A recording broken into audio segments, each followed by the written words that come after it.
Iran যুদ্ধে সংবাদ coverage নিয়ে মার্কিন গণমাধ্যমে তীব্র সমালোচনা করেছেন যুক্তরাষ্ট্রের প্রেসিডেন্ট ডোনাল্ড ট্রাম্প।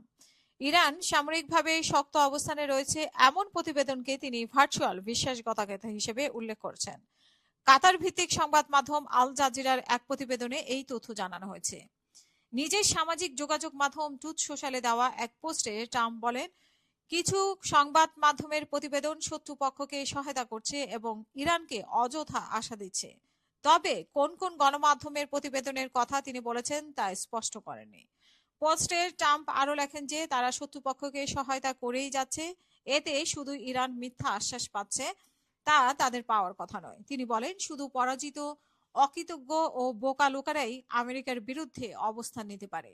এর আগেও ইরান যুদ্ধ নিয়ে সমালোচনামূলক প্রতিবেদনের প্রকাশের কারণে তিনি মার্কিন সংবাদ মাধ্যমের সমালোচনা করেছেন ট্রাম্প প্রশাসনের শীর্ষ কর্মকর্তারা। এদিকে নাম প্রকাশে অনিচ্ছুক কর্মকর্তার বরাতে সিএনএন জানিয়েছে যে যুদ্ধ সংক্রান্ত প্রতিবেদনের তথ্য সূত্র শনাক্ত করতে সাংবাদিকদের বিরুদ্ধে সমন জারির জন্য মার্কিন বিচার বিভাগকে ব্যক্তিগতভাবে চাপ দিয়েছেন ট্রাম্প।